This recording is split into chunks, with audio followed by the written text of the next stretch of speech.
चित्रा यक्षिणी की कहानी की सारी स्क्रिप्ट लेकर कमरे से बाहर निकलने लग जाती है। जैसे ही चित्रा कमरे से बाहर निकलती है, आंसू की बूंद में फिर से हलचल होनी शुरू हो जाती है। कुछ देर बाद जब हलचल रुकती है तो युग को फिर से चित्रा का चेहरा नजर आने लग जाता है। चित्रा युग से कहती है, युग बेटा, उस दिन जब मैं सारी स्क्रिप्ट लेकर कमरे से बाहर निकली तो मैंने सोच लिया था कि मैं सारी स्क्रिप्ट को कुएं में फेंक दूंगी, पर फिर मैंने सोचा शायद अनुराग उसे वहां से उठा न ले। मुझे स्क्रिप्ट को पूरी तरह नष्ट करना चाहिए, इसलिए मैंने स्क्रिप्ट को जलाने का फैसला किया। मैंने उस पूरी स्क्रिप्ट को तुरंत जला दिया। उस पर आग लगते ही अनुराग को एहसास होने लग गया था कि मैं उसकी कहानियों को आग के हवाले कर रही हूँ। उसे इस बात का एहसास होता भी कैसे नहीं, मैं उसकी रूह को जो जला रही थी। आखिर एक लेखक की रूह उसकी कहानियों में जो होती है।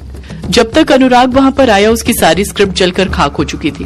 खाक होने के बावजूद भी अनुराग ने जलती आग में हाथ डालकर अपनी स्क्रिप्ट को जलने से बचाने की कोशिश की, पर वो कुछ नहीं कर पाया।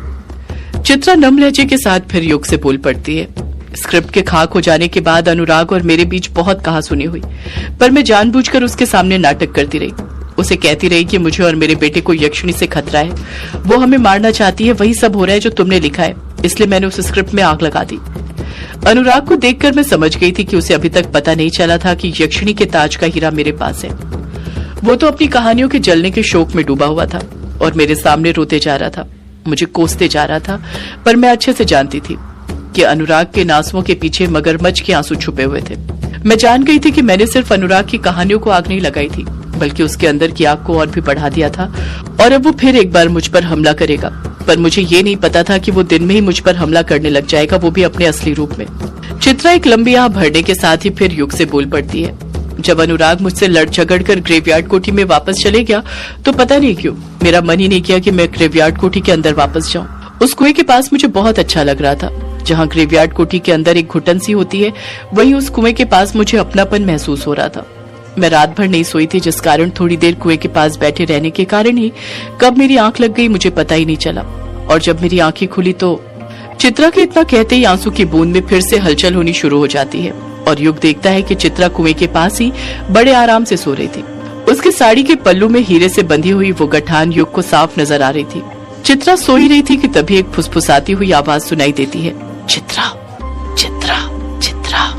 चित्रा के कानों में बार बार ये आवाज गूंज रही थी, जिस कारण उसकी नींद टूट जाती है और अगले ही पल वो अपनी आंखें खोल लेती है। चित्रा उस आवाज को सुनते हुए खुद से कहती है, ये कैसी फुसफुसाहट की आवाज थी।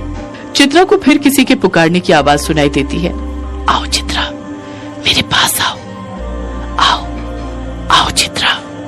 चित्रा उस आवाज को गौर से सुनते हुए कहती है, ये आवाज तो कुएं से आ रही है और ये आवाज तो बिल्कुल वैसी है जो मुझे उस दिन सुनाई दे रही थी जब मैं किचन के अंदर थी। चित्रा तुरंत अपनी जगह पर से उठती है और कुएं के अंदर झांकने लग जाती है। वो देखती है कि कुएं के अंदर सिवाय पानी के और कुछ नहीं था। पानी शांति के साथ ठहरा हुआ था। चित्रा कुएं के अंदर ही देखते हुए कहती है, यहाँ पर तो कोई भी नहीं है, फिर वो आवाज कैसी थी? ये अनुराग अब मेरे साथ कौन सा नया खेल खेल रहा है? चित्रा खुद से बड़बड़ाते हुए एकटक नजर से कुएं के अंदर देख ही रही थी कि फिर उसे किसी के उसका नाम फुसफुसाने की आवाज सुनाई देती है, चित्रा, चित्रा, चित्रा। फिर से उस आवाज को सुनकर चित्रा घबरा जाती है। उसके अंदर की बेचैनी बढ़ने लग गई थी। चित्रा फिर एक बार बड़े गौर से कुएं के अंदर देखने लग जाती है, पर फिर उसे कोई दिखाई नहीं देता है। चित्रा को भले ही कोई दिखाई नहीं दे रहा था, पर उसे उसका नाम पुकारने की आवाज क्लियर सुनाई दे रही थी। कोई बार बार चित्रा का नाम पुकारे जा रहा था। फिर फुसफुसाती हुई आवाज सुनाई देती है। चित्रा डरते हुए कहती है, कौन है? कौन है? यही सब बड़बड़ाते हुए चित्रा कुएं की तरफ झुकने लग जाती है ताकि देख सके कि कुएं के अंदर क्या है। कुएं के अंदर झांकने के लिए चित्रा कुछ ज्यादा ही दूसरी तरफ झुक चुकी थी। चित्रा डरते हुए पूछती है, कौन है यहाँ? कुछ बोलते क्यों नहीं? एक डरावनी आवाज सुनाई देती है, मैं हूँ तेरी मौत। जैसे ही चित्रा ये आवाज सुनती है उसके पैर कांप जाते हैं। वो थर थर कांपने लग जाती है, पर ये डरावनी आवाज कुएं के अंदर से नहीं बल्कि चित्रा के पीछे से आई थी। पीछे कौन खड़ा था ये देखने के लिए चित्रा पीछे मुड़ने वाली थी कि उसी वक्त एक हाथ आकर सीधे चित्रा की पीठ पर पड़ता है और चित्रा को धक्का दे देता है, जिस कारण चित्रा का बैलेंस बिगड़ जाता है और वो कुएं के अंदर गिरने लग जाती है। पर कुएं के अंदर गिरने से पहले ही चित्रा पूरी तरह पीछे मुड़ जाती है और देखती है कि उसे धक्का देने वाला शख्स कोई और नहीं बल्कि अनुराग था। कुएं के पायरी के पास अनुराग खड़ा हुआ था जिसने उसे धक्का दिया था। चित्रा कसकर चीखती है, आ!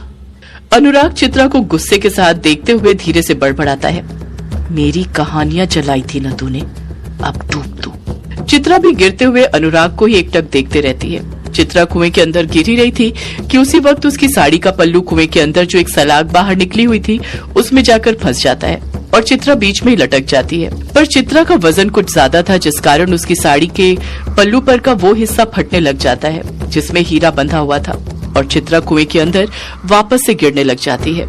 चित्रा की कुएं के अंदर गिरते ही अनुराग भी वहाँ से चला जाता है।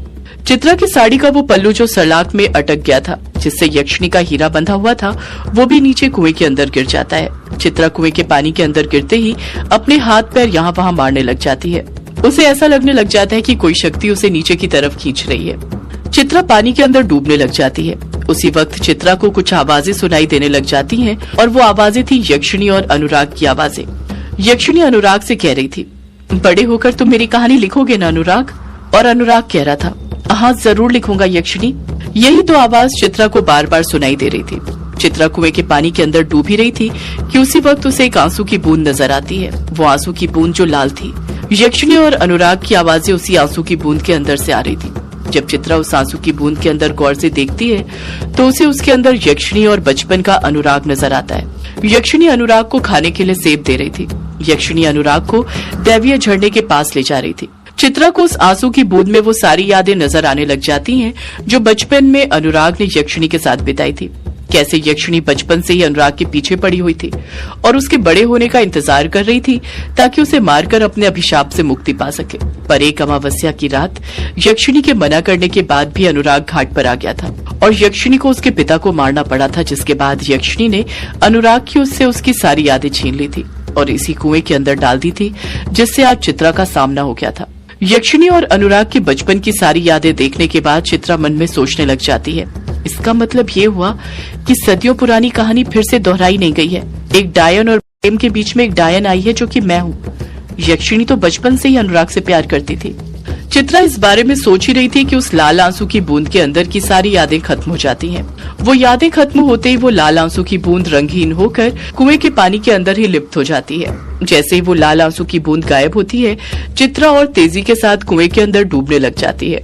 चित्रा बार बार अपने दोनों हाथ अपने अगल बगल मारकर ऊपर आने की कोशिश कर रही थी, पर जितना वो कोशिश कर रही थी उतनी ज्यादा नीचे डूबती जा रही थी। चित्रा कसकर चीखती है, बचाओ बचाओ बचाओ मुझे। चित्रा की समझ नहीं आ रहा था वो क्या करे, कैसे अपने आप को बचाए। उसे सांस लेने में तकलीफ होने लग गई थी। उसी वक्त चित्रा का ध्यान अपने जूड़े पर जाता है। चित्रा खुद से कहती है, अब तो बस एक ही रास्ता बचा है, मुझे अपनी जान बचाने के लिए ये करना ही होगा। इतना कहकर चित्रा अपने हाथ अपने जूड़े के पास ले जाती है और उसे खोल देती है। जैसे ही वो अपना जूड़ा खोलती है, उसकी लंबी सी चोटी नागिन की तरह उसकी पीठ पर लहराने लग जाती है। अभी चित्रा की चोटी सिर्फ एक बार उसकी पीठ पर लहराई थी कि तभी वो अपने आप पानी से ऊपर की तरफ आने लग जाती है। जैसे जो शक्ति उसे पानी के अंदर पहले खींच रही थी, वो शक्ति खुद अपने आप पीछे हट गई थी। चित्रा बड़ी आसानी से पानी के ऊपर जा रही थी। चित्रा भी पानी की सतह पर पहुंची ही थी कि तभी उसे एक आदमी की आवाज सुनाई देती है, मैं रस्सी फेंक रहा हूँ, उसे पकड़ लेना। जब चित्रा अपनी नजरें ऊपर की तरफ करती है तो उसे कुएं के पास एक आदमी नजर आता है, पर सूरज की रोशनी के कारण वो उस आदमी का चेहरा नहीं देख पाती है। चित्रा कुएं के अंदर से ऊपर की तरफ देखते हुए मन में सोचती है, ये आदमी कौन है? चित्रा इस बारे में सोच ही रही थी कि अगले ही पल एक रस्सी ऊपर से कुएं के अंदर गिर जाती है। चित्रा तुरंत उस रस्सी को पकड़ लेती है और उसे पकड़कर कुएं से बाहर निकलने लग जाती है। जब चित्रा कुएं से बाहर निकलती है तो देखती है कि उसकी मदद एक आदमी ने की थी। वो अपनी पूरी जिंदगी में पहली बार उस आदमी को देख रही थी। चित्रा के सामने कोई और नहीं बल्कि रज्जन खड़ा हुआ था। रज्जन ने वो रस्सी कुएं के अंदर फेंकी थी और चित्रा को बाहर निकाला था। कुएं से बाहर निकलने के बाद चित्रा राहत की सांस लेने लग जाती है। अपनी तेज चलती दिल की धड़कनों को गहरी गहरी सांसें लेकर नॉर्मल करने लग जाती है। जब रज्जन को लगता है कि अब वो चित्रा से बात कर सकता है तो वो तुरंत चित्रा से पूछ पड़ता है, आप ठीक तो हैं? आपको लगी तो नहीं? चित्रा रज्जन से पलट कर कहती है, हाँ मैं ठीक हूँ, बस मेरा पैर फिसल गया था जिस वजह से मैं कुएं में गिर गई थी, मुझे कोई चोट नहीं लगी है। रज्जन चित्रा को घूरते रहता है जैसे वो ये बात अच्छे से जानता हो कि चित्रा उससे झूठ बोल रही थी, सच्चाई कुछ और ही थी। चित्रा रज्जन से कहती है, शुक्रिया आपका मेरी मदद करने के लिए। रज्जन पलट कर कहता है, इसमें शुक्रिया की क्या बात है, मैं आपकी मदद नहीं करता तो कौन करता? इस दुनिया में तो हर कोई किसी न किसी को धक्का दे रहा है, बचाने वाले बहुत कम लोग बचे हैं, पर कोई न कोई मदद करने आ ही जाता है, इंसानियत के नाते। रज्जन की ये बात कहते ही चित्रा भी उसको घूरने लग जाती है। रज्जन चित्रा से कुछ कहता उससे पहले ही चित्रा पूछ पड़ती है, आप कौन है और यहाँ कैसे? रज्जन जवाब देता है, मेरा नाम रज्जन है। इतना कहकर रज्जन खुद चुप हो जाता है। चित्रा फिर पलटकर रज्जन से पूछती है, नाम तो ठीक है पर मैंने पूछा आप यहाँ कैसे? रज्जन कहता है, क्यों, मैं यहाँ पर नहीं आ सकता क्या? चित्रा कहती है, आप जानते हैं ना कि आप कहाँ पर आए हैं? ये ग्रेवयार्ड कोठी है और इसके आसपास लोग भटकने से डरते हैं, तभी यहाँ नहीं आते, इसीलिए पूछा आप यहाँ कैसे? रज्जन पलट कर कहता है, मुझे ग्रेवयार्ड कोठी के बारे में सब पता है, मुझसे कोई बात छुपी नहीं है, मैं तो यहाँ।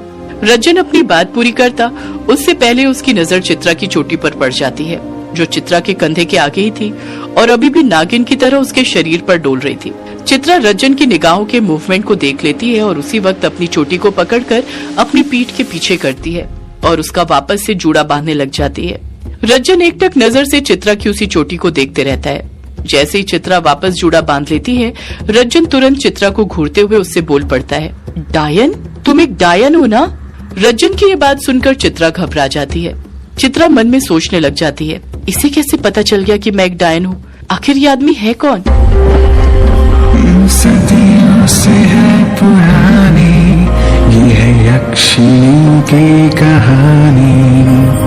यक्षिणी एक आग है, यक्षिणी तेरा ख्वाब है।